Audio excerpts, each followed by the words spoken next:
Good afternoon. This is Mr. William, West Virginia. It is the 6th day of February 2020. Um, haven't really felt like doing too much of anything. Quite honestly, Monday, my son, one of my sons, um, I took him to the hospital to have him checked for some pain, and we ended up with him having a stent put in his heart. And he's been in critical care unit, and we've been struggling with everything that goes on with being in the hospital. I've got one other son that got a diagnosis last week that wasn't a good diagnosis, not a life-threatening thing, but it's something that wasn't great. Um, but 2 days ago, my daughter Sydney celebrated her 22nd birthday. We celebrated last night at a restaurant, and today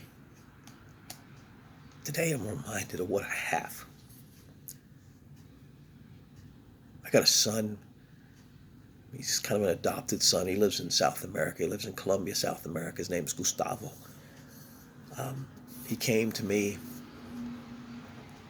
during a marriage that everybody thought was a stupid marriage, and couldn't figure out why I was getting married at the time to a lovely woman who happens to still be a really good friend of mine, even though we're not married anymore.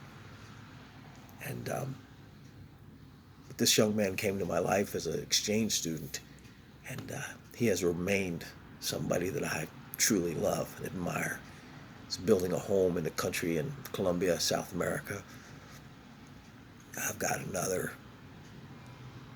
bunch of children that are all over the United States. I have friends all over the United States. I have friends all over the world. I have missionary friends in Africa. I've got another friend that's getting ready to leave to go to Peru with his family.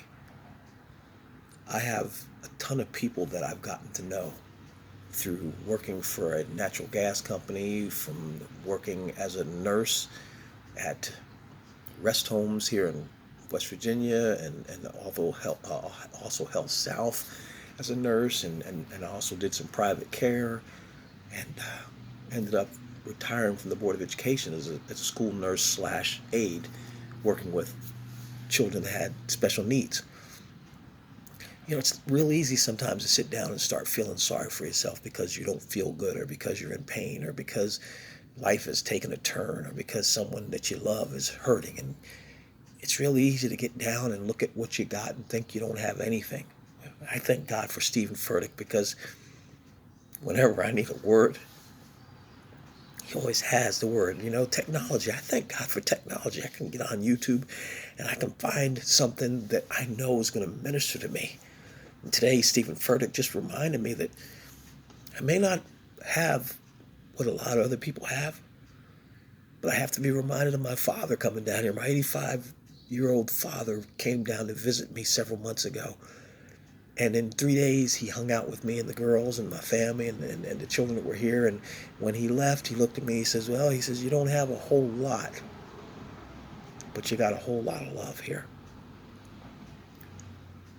And I took that as probably one of the greatest compliments he's ever given me, because it's never been about accumulating stuff. My mom, that was married to my dad before the wife he's with now, she died, and I remember when she passed away, all the stuff that she had accumulated was still there. And I'll never forget looking at all that stuff and thinking, what's the point of accumulating all this stuff if we leave it for someone else to try and figure out what to do with it? I've been trying to declutter my life now for about 2 years, and it's frustrating because you try and get rid of stuff and people bring more stuff in. And my first wife passed away, and my daughter and her brother have been mourning, and we've accumulated stuff from that situation, and it's just further is verified that it's not about stuff. It's not even about accomplishments. It's not about awards. It's not about being the best anything. If you think about what has happened to Kobe Bryant and his family, and you realize the greatness that was in that man from all the things he did, what mattered most was the interaction that he had with other human beings. The stories that people have shared about what he did behind the scenes, away from the camera, where you didn't see him. What are you doing that nobody else is seeing? I've had moments with my children, different moments with my children. Well, last night with my son up at the hospital, I was just kind of rubbing him and praying over him, and he was crying because he's in pain, and I just broke down and started crying. And I saw him kind of look up at me like he understood that we were connected, that his pain is my pain. His frustration is my frustration. My life isn't messed up right now because of people being hurt. My life is still blessed.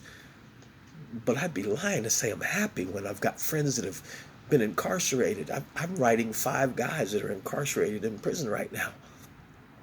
I have a church that I go to that struggles with attendance because people get offended, or people get hurt, or people just lose interest, or people just move away. I don't know. But we keep chugging away. We keep feeding the hungry. We keep transporting people who have cancer to their treatments. We keep ministering to one another. We keep giving money to people that need it. We keep doing what needs to be done.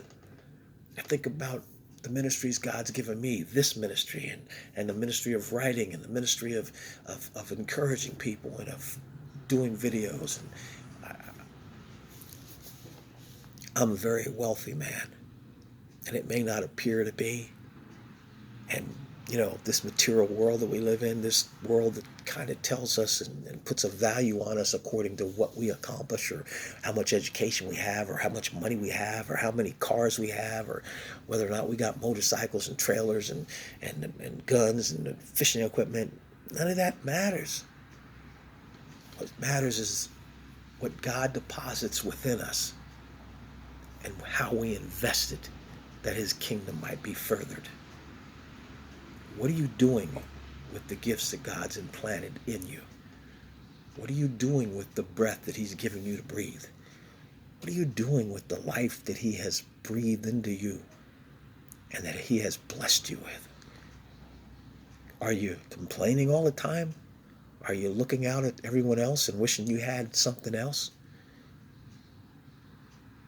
Or are you really invested in life? Are you invested in people? Are you concerned enough to cry over them and pray for them and transport them somewhere, give them money, give them food? Are you doing more than what you're doing? Life gets hard. My life has been nothing but hard. But with God in my life, I do life. And if it's hard, I do it anyway. Because I know what it's like to press through the harshness. I know what it's like to pull yourself together after being married and divorced. I know what it's like to put yourself together after you've been bankrupt. I know what it's like to sit down and pray and cry and ask God what to do, how to help me get another place to live for my children. I know what it's like to pray for God to just supply food for my family. See, I've been out of work, and I've been blessed to have someone give me a place to live, but still not know how money was going to come in, and God always blessed me. I know what it's like to be betrayed, to be left, to be felt like you don't matter. And you know what? With all that I've gone through, God still loves me. That's why I tell you that I might love you, but I can't love you like God loves you. And I can't fix you like God can fix you. I can't do the things for you that God can do. And he takes us in our brokenness. He takes us in our confusion. He takes us in our lack of faith. He takes us in all the stupid things that we think and do. And he still blesses us. And he still tells us, come on, I want to help you. I want to take you forward. I want to bless you. I want you to bless other people. So I just want to encourage you, take a look, take an inventory of what you've done, what you have, who's in your life, who is doing whatever for you, and realize that you need to be thankful, and you need to pull the bootstraps up, tighten up your belt, pull your pants up, and get back to work, because the enemy would love for you just to quit. But God says, you know what? Keep moving. Keep moving, because I'm going to make all this stuff work out for good if you keep following me. If you keep loving me and you keep following the calling I've given you, I'm going to keep you going. All right? I pray that he would give you energy right now, spiritual energy. I pray he would pour in and encourage you and make you see what it is that you have, not what you don't have. All right? Hey, this is Mr. Will in West Virginia. I love you, but more importantly, God loves you. Have a great day. Shalom.